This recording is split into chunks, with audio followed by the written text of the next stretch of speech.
Apa yang membedakan 340 dengan 338?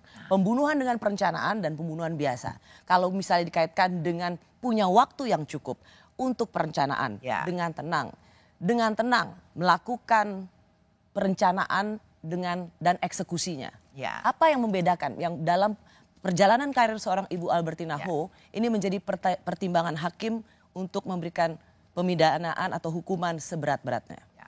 Jadi kalau pembunuhan berencana, yang namanya rencana kita sudah harus menyusun rencananya siapa melakukan apa.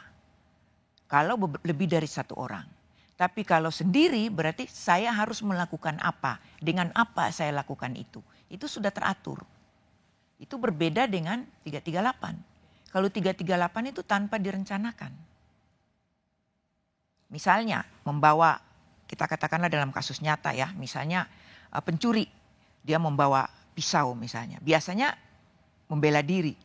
Tapi begitu dia kaget itu, serta-merta dia menusuk misalnya pemilik rumah misalnya. Nah, itu kan dia tidak merencanakan mau membunuh pemilik rumah ini. Dia mau melakukan pencurian misalnya. Nah, ini jadi macam-macam lah. Bisa juga ini nanti dia dikenakan dengan pencurian dengan kekerasan juga bisa. Oke, Bu Albertina. Jadi kalau lokus deliktinya ada di Magelang sebagai bagian dari motif, nanti saya akan ke sana. Ya. Dan kemudian ada perencanaan di Saguling, lalu kemudian eksekusi di Duren 3, apakah itu sudah termasuk menjadi satu rangkaian peristiwa perencanaan pembunuhan? Kalau saya mengatakan bahwa itu sudah termasuk, terlalu naif kalau saya mengatakan demikian. Karena saya tidak menangani perkara itu. Jadi saya sangat menghormati hakim yang akan menangani perkara ini tentu saja berdasarkan bukti-bukti atau alat bukti yang ada. Tapi kalau saya melihat itu bahwa sebenarnya kalau kita melihat dari waktu, itu di dalam dakwaan itu kalau saya dengar dan juga melihat itu mulai dari Jumat dini hari dan berakhir di Jumat sore hari.